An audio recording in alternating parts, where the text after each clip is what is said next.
mengucapkan syukur alhamdulillah pada siang hari ini kita sama-sama bisa berkumpul di sini, dan saya akan membahas pada perjuangan pekerja rumah tangga sebagai perjuangan bersama. Di sini faktanya adalah pekerja rumah tangga merupakan kelompok marginal yang paling rentan mendapatkan tindakan kekerasan dalam relasi tenaga kerja. Realitas menunjukkan pelanggaran HAM yang dialami oleh PRT dalam beragam bentuk, mulai dari kekerasan fisik seperti dipukul, setrika, disekap, dan sebagainya, kekerasan psikis seperti dihina, direndahkan martabatnya, dan juga kekerasan ekonomi berupa upah yang rendah ataupun tidak dibayar, pemotongan upah semena-mena, hingga kekerasan sosial, tidak ada batasan beban kerja yang jelas, jam kerja yang panjang, tidak mendapatkan libur, sehingga PRT tidak memiliki waktu dan ruang bersosialisasi.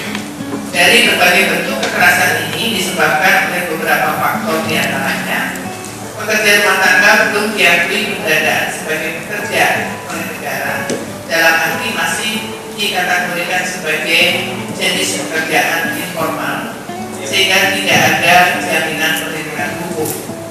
Di tingkat pengetahuan PRT yang rendah membuat PRT cenderung memiliki kemampuan untuk melakukan pembelaan diri. Ruang lingkup pekerjaan yang berada di dalam rumah berpotensi menjadikan relasi kuasa buruh dan memberikan jauh dari keseimbangan.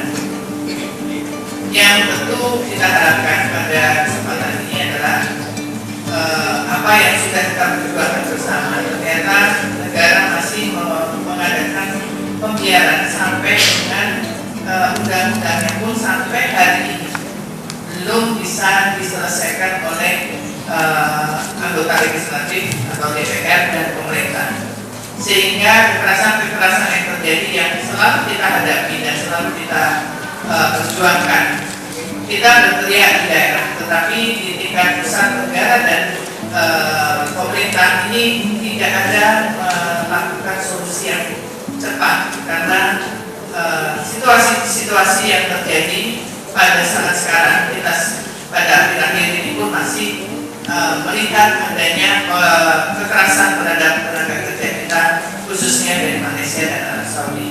Jadi justru harusnya dalam undang-undang tersebut juga ada komitmen atau G2G antar negara untuk melindungi tenaga kerja kita.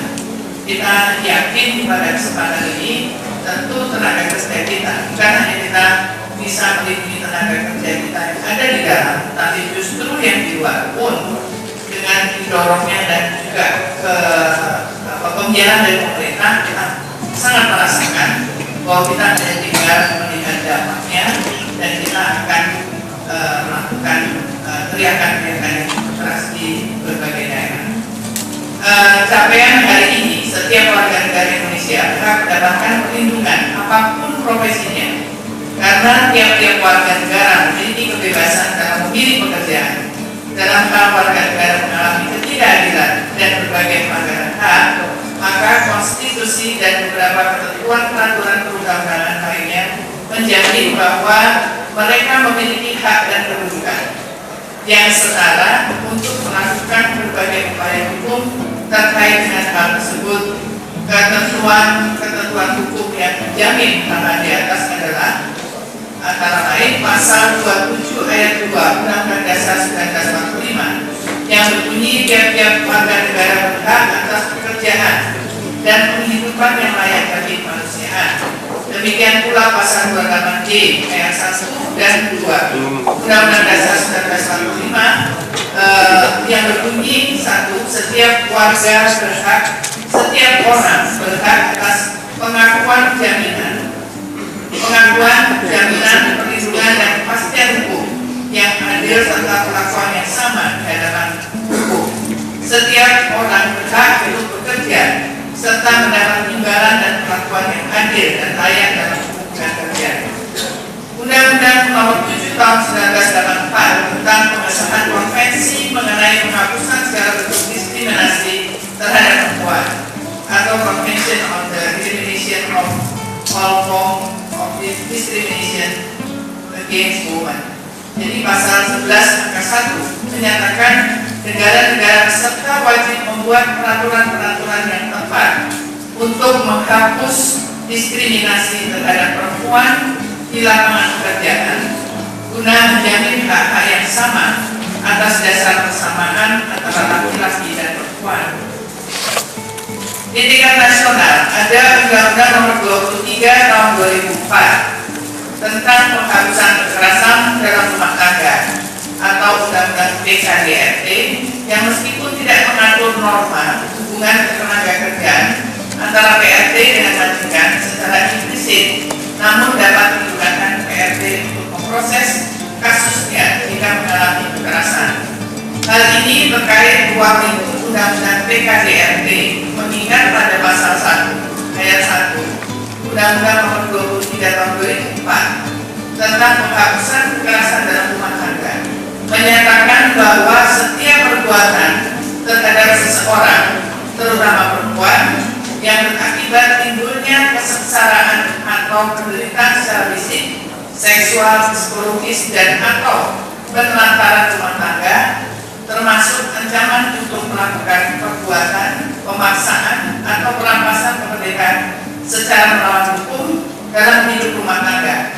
Ditegaskan pula pada pasal 1 ayat 3 bahwa di mana akibat dari kekerasan tersebut tentu akan menimbulkan korban, yakni orang yang mengalami kekerasan dan atau ancaman kekerasan dalam hidup rumah tangga, kekerasan terhadap pekerja rumah tangga, sebagai orang yang bekerja membantu rumah tangga masuk dalam ruang lingkup yang dilindungi.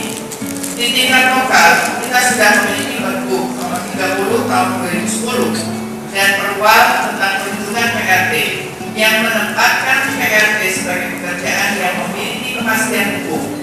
Dengan capaian ini, daerah istimewa Yogyakarta dimakan berhasil selangkah lebih maju dari daerah lain dalam berpihak kepada kaum pekerja.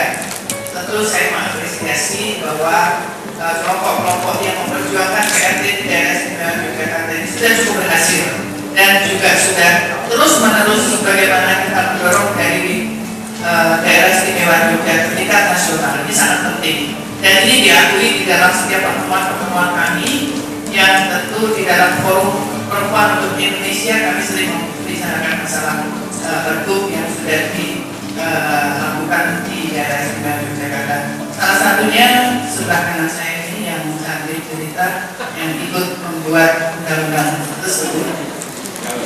Pergubnya ya di bidang cantik cerita nanti. Kemudian perjuangan yang harus dikawal. Namun berbagai capaian di atas masih terkendala pada tataran implementasi. Semestinya Undang-Undang PKDRT Nomor 23 Tahun 2004 secara otomatis dapat memberi perlindungan pada PRT. Namun prakteknya karena pengetahuan dan sensitivitas dari aparat penegak hukum masih jauh dari yang diharapkan. Akhirnya upaya perlindungan kurang maksimal, begitu pula dengan Pergub dan Perwal yang telah kita miliki. Perlu terus dikawal agar dalam implementasinya bisa berjalan dengan baik. Perlu saya sampaikan juga, tentu di dalam sosialisasi dan implementasi itu saya rasa tidak cukup dengan kelompok-kelompok dari JPPRT saja, tapi tentu kita harus bisa merangkul semua jaringan untuk memberikan pemahaman kepada seluruh pengguna PRT di daerah istimewa Yogyakarta. Karena saya sendiri pun juga baru baca tadi malam. Ini kan keperluan banget. Tapi yang jelas saya akan belajar terus dan coba mensosialisasikan, ikut mensosialisasikan kepada ibu rumah tangga dan juga kepada penegak hukum supaya di dalam melakukan pembelaan tentu penegak hukum juga harus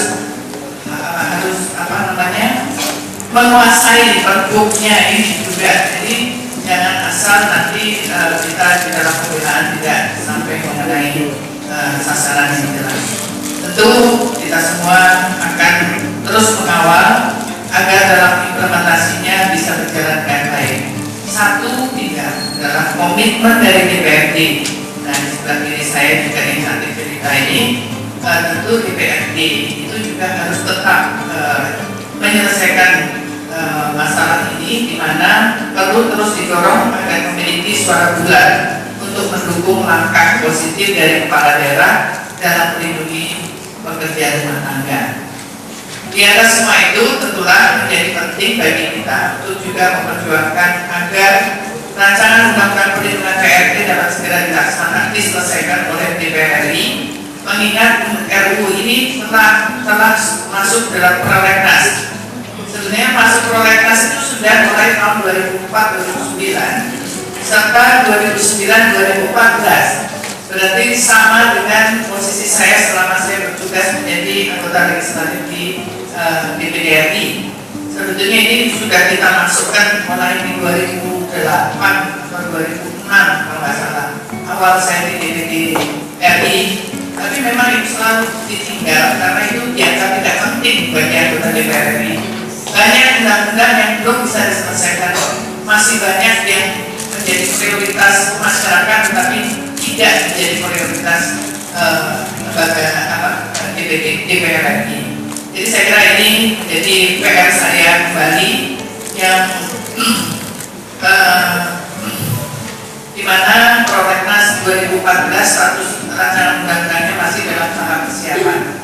Di KPP DPD RI sendiri pada tanggal 20 Juli 2010 kami bersama Jala PRT telah melakukan diskusi mengenai pentingnya mendorong ini secara bersama-sama serta menandatangani petisi dukungan agar RUU dibahas sesegera mungkin oleh Komisi 9 DPR RI. Namun ternyata juga masih belum berjalan. Dalam hal ini mendorong rancangan undang-undang perlindungan PRT harus menjadi pekerjaan rumah bagi kita bersama. Saya kira itu yang bisa saya sampaikan, Bapak dan Ibu sekalian. Tentu kita bisa membulatkan tekad lagi dan bukan hanya dalam diskusi di ruangan ini, tetapi selain implementasi kita juga harus punya strategi untuk bisa legislatif, bisa lembaga DPR RI bisa memasukkan rancangan undang-undang ini menjadi skala prioritas. Saya kira itu saja. Terima kasih. Wassalamualaikum warahmatullahi wabarakatuh.